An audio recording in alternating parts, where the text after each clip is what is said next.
Hej på er vänner, Fredrik här med en ny video. Och vad ska vi hitta på i den här videon? Jo, jag tänkte jag skulle informera hur vi ska installera en smartshunt från Victron Energy i vår husbil. Och jag har bett Victron Energy att skicka mig en skiss, en elritning på hur den ska installeras när vi har två Bodesbatterier som är parallellkopplade.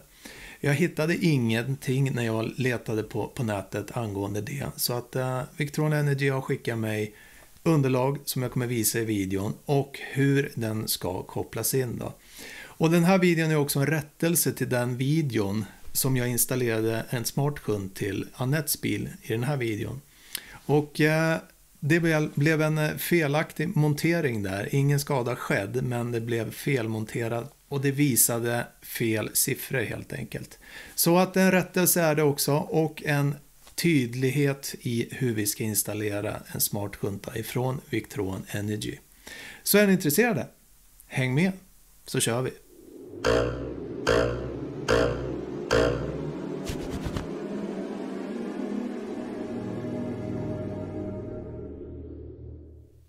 Efter jag monterade och installerade smartshunten i Annettes bil i föregående video så kontaktade jag Victron Energy och jag frågade ifall de hade en skiss, en ritning på just ett parallellkopplat, två stycken parallellkopplade Bodesbatteri som ofta är i husbilar. Så att jag fick den här ritningen ifrån dem och här ser vi ju då att det är två batterier. Och de är parallellkopplade minus till minus, plus till plus. Och för bästa balans så tar man pluspolen från ena batteriet och minuspolen ut från andra batteriet då. Och här ser vi då direkt hur smartshunten är kopplad. Den är kopplad direkt till minus på ena batteriet. Och så tar vi ut plus då ifrån andra batteriet. Och den kabeln som är till shunten ska ju då kopplas in för bästa balans och funktionalitet på plus här på det batteriet då.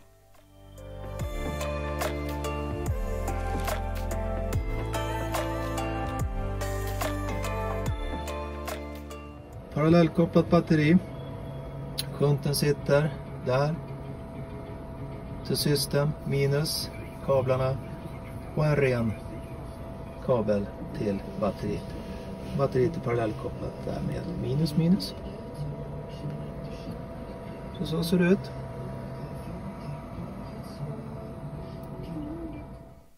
Ja, sådär. Då har vi manualen för smartshunten, batteriövervakare som Victron Energy har då.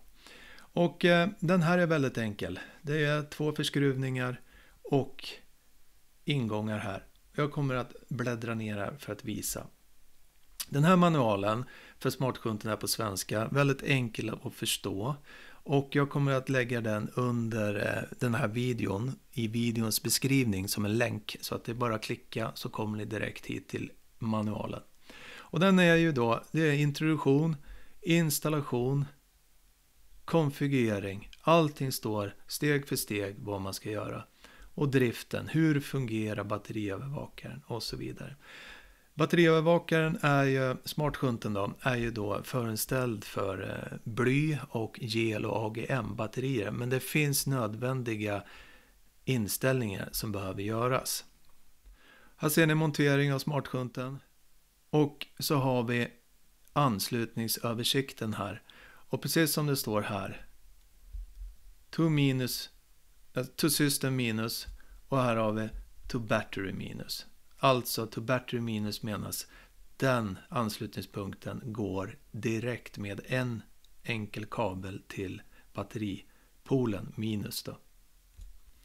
Och den här går ut till förbrukarna till husbilen. Ja, så här ser det ut. Och det är precis det som är minus, en enkel kabel. Ska inte sitta någonting på denna anslutningspunkt förutom en anslutning till minuspol, en kabel. Här kan vi koppla på, om vi har flera anslutningar kan vi koppla på då som load som kommer ifrån husbilen. Ja, man kan väl ha 3 stycken skulle jag tippa på som max anslutningar. Om man har flera anslutningar som kommer så kan man ju då sätta något som heter busbar, en kopplingsplint innan här. Så man sen kopplar alla de anslutningarna direkt till den på shunten. När vi är på konfigurering och man får ju ladda ner appen Victron då, Connect. Och när vi har den på telefon så behöver vi göra lite inställningar. Och det som man gör då, det är att man klickar på kugghjulet så kommer man till Settings. Och här kan man ju då se vad den kommer att visa sen. Voltage, Current, Power, Consumed ampere-timmar och Time Remaining. Och det här är väldigt bra att man vet hur mycket tid det är kvar. Och hur mycket den förbrukar. Vad har vi för effekt just nu på alla förbrukare och så vidare. Sen kan man ställa ett larm som säger till att nu behöver du ladda batteriet för nu börjar det gå under 50% av kapaciteten om vi nu har ett bly, AGM eller gelbatteri. Och då sparar vi livslängden på våra batterier när den kan säga till så vi inte går under 50% av kapaciteten. Då. Och det som är, vi behöver, precis som det står här nere, att göra nödvändiga inställningar. De flesta fabriksinställningar kan behållas. Det finns dock några inställningar som måste ändras. Och dessa är batterikapacitet, laddningsspänning och så finns det extra ingångsfunktionalitet om den används. Så det kanske är en temperaturgivare som man har till batteriet då. Och då behöver man sätta den extra ingångsfunktionalitet. Laddningsstatus eller synkroniserad start. Det står mycket matnyttigt i den här manualen.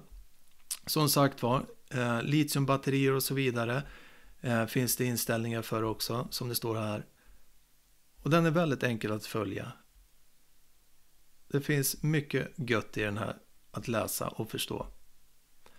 Och den här manualen till smartshunten kommer jag lägga till videon i den här videons beskrivning. Så att det är bara att klicka på den länken så kommer ni till manual smartshunten som ni tittar på här nu. Ja, mina vänner, det var allt för den här gången. Och som ni vet säkert så älskar jag när ni kommenterar. Och kommentera gärna så svarar jag så fort det bara går. Och som alltid, ta hand om varandra. Kör snyggt där ute. Det är vår och vi börjar komma ut på vägarna nu. Så ta hand om er. Till nästa gång. Hej då!